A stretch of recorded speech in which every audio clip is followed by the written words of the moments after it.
ನಮಸ್ಕಾರ ಗೆಳೆಯರೇ. ಭಾರತೀಯ ವಾಯುಪಡೆಯ ಮೇಲೆ ನೇರವಾಗಿ ಪರಿಣಾಮ ಬೀರುವ ಗಂಭೀರ ಸುದ್ದಿಯೊಂದು ಹೊರಬಿದ್ದಿದ್ದು, ಈ ಅಮೆರಿಕ ಭಾರತವನ್ನು ಒಂದು ಅಪಾಯಕಾರಿ ಬಲೆಗೆ ಬೀಳಿಸಿದೆ ಅನ್ನೋ ಆರೋಪ ಕೇಳಿ ಬರ್ತಾ ಇದೆ.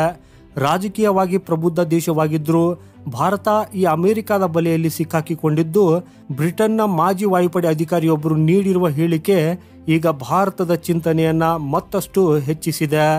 ಕೆಲವು ತಿಂಗಳುಗಳ ಹಿಂದೆ ಭಾರತ ಮತ್ತು ಅಮೆರಿಕ ನಡುವೆ ಫೈಟರ್ ಜೆಟ್ ಎಂಜಿನ್ಗಳ ಒಪ್ಪಂದ ನಡೆದಾಗ ಈ ಅಮೆರಿಕ ಭಾರತದೊಂದಿಗೆ ಬಹಳ ಸಿಹಿಯಾದ ಮಾತುಗಳನ್ನಾಡಿತ್ತು, ದೊಡ್ಡ ದೊಡ್ಡ ಭರವಸೆಗಳನ್ನು ನೀಡಿತ್ತು. ಪ್ರಧಾನಿ ಮೋದಿಯವರಿಗೆ ಅಮೆರಿಕದ ಅತ್ಯುನ್ನತ ಸೇನಾ ಗೌರವ ನೀಡಲಾಯಿತು. ನಂತರ ಇದೇ ಅಮೆರಿಕ ಪ್ರಧಾನಿ ಮೋದಿಯವರಿಗೆ ರಾಜಕೀಯ ಗೌರವ ಮತ್ತು ಔತಣಕೂಟದ ಆಹ್ವಾನವನ್ನು ಕೂಡ ನೀಡಿತ್ತು.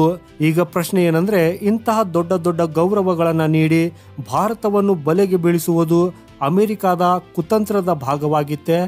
ಯಾಕಂದ್ರೆ ಗೆಳೆಯರೇ, ಇಂತಹ ದೊಡ್ಡ ಗೌರವಗಳ ನಂತರ ಭಾರತ ಅಮೆರಿಕವನ್ನ ತನ್ನ ಆಪ್ತ ಮಿತ್ರ ಅಂತ ಪರಿಗಣಿಸಿದ್ದು, ಭಾರತ ಮತ್ತು ಅಮೆರಿಕ ನಡುವೆ ದೊಡ್ಡ ದೊಡ್ಡ ಒಪ್ಪಂದಗಳು ಕೂಡ ನಡೆದವು.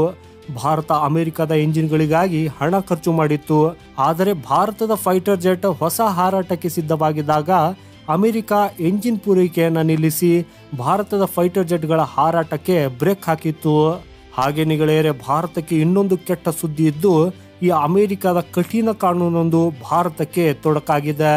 ಕೆಲವು ಮಾಧ್ಯಮ ವರದಿಗಳ ಪ್ರಕಾರ ಅಮೆರಿಕ ಈಗ ಭಾರತಕ್ಕೆ ಎಂಜಿನ್ ತಂತ್ರಜ್ಞಾನ ನೀಡುವ ವಿಷಯದಲ್ಲಿ ಅಂತಾರಾಷ್ಟ್ರೀಯ ಶಸ್ತ್ರಾಸ್ತ್ರ ಸಂಚಾರ ನಿಯಂತ್ರಣ ಅಂದರೆ ಇಂಟರ್ನ್ಯಾಷನಲ್ ಆರ್ಮ್ಸ್ ಕಂಟ್ರೋಲ್ ITAR ಕಾನೂನಿನ ನೆಪ ಹೇಳುವುದಕ್ಕೆ ಆರಂಭಿಸಿದೆ.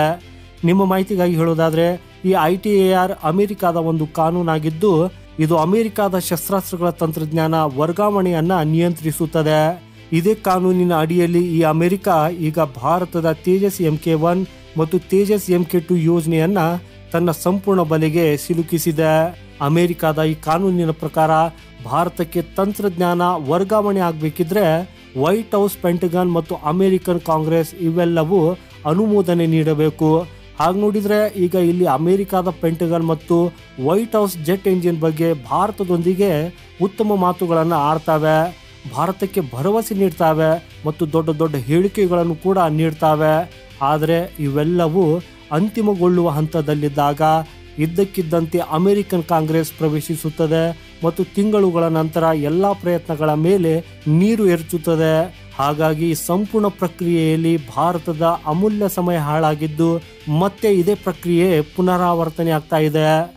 ಇದರ ನಡುವೆ ಬ್ರಿಟಿಷ್ ವಾಯುಪಡೆಯ ಕೆಲವು ಮಾಜಿ ಅಧಿಕಾರಿಗಳು ಭಾರತ ಫೈಟರ್ ಜೆಟ್ಗಳ ಕ್ಷೇತ್ರದಲ್ಲಿ ಬ್ರಿಟನ್ ಮತ್ತು ಪಾಶ್ಚಿಮಾತ್ಯ ದೇಶಗಳಿಗೆ ಸವಾಲಾಗಬಾರ್ದು ಅನ್ನೋದನ್ನ ಬಯಸ್ತಾ ಇದ್ದಾರೆ.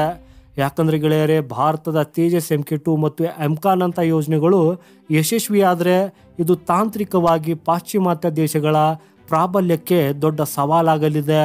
ಇಲ್ಲಿ ಬ್ರಿಟನ್ನ ಎಕ್ಸ್ಪರ್ಟ್ಸ್ ಅವರ ಅಭಿಪ್ರಾಯವೆಂದರೆ, ಯುರೋಫೈಟರ್ ಈಗಾಗಲೇ ಸವಾಲುಗಳನ್ನು ಎದುರಿಸುತ್ತಿದ್ದು, ಈ ಚೀನಾ ಮತ್ತು ದಕ್ಷಿಣ ಕೊರಿಯಾದ ಅಗ್ಗದ ಫೈಟರ್ ಜೆಟ್ ಆಯ್ಕೆಗಳು ಅದಕ್ಕೆ ಸಾಕಷ್ಟು ಹಾನಿ ಮಾಡಿವೆ.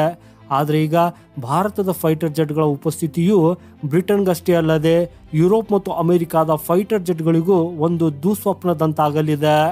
ಅಂದರೆ ಬ್ರಿಟನ್ನ ಎಕ್ಸ್ಪರ್ಟ್ಸ್ ಭಾರತದ ಬೆಳೆಯುತ್ತಿರುವ ಸಾಮರ್ಥ್ಯಗಳ ಬಗ್ಗೆ ಗಂಭೀರ ಕಳವಳದಲ್ಲಿದ್ದಾರೆ. ಸೊ ಗೆಳೆಯರೇ, ಮಾಹಿತಿ ಬಗ್ಗೆ ನಿಮ್ಮ ಅಭಿಪ್ರಾಯ ಏನು ಅನ್ನೋದನ್ನ ಕಮೆಂಟ್ ಮಾಡೋದ್ರ ಮೂಲಕ ನಮಗೆ ತಿಳಿಸಿ. ವಿಡಿಯೋ ಇಷ್ಟವಾದರೆ ವಿಡಿಯೋನ ಲೈಕ್ ಮಾಡುತ್ತಾ ಚಾನಲ್ ಸಬ್ಸ್ಕ್ರೈಬ್ ಮಾಡುವುದನ್ನು ಮರೆಯದಿರಿ. ಸಿಗೋಣ ಮುಂದಿನ ಮತ್ತೊಂದು ಅಪ್ಡೇಟ್ ಒಂದಿಗೆ. ವಂದೇ ಮಾತರಂ. ಭಾರತ್ ಮಾತಾ ಕಿ ಜೈ.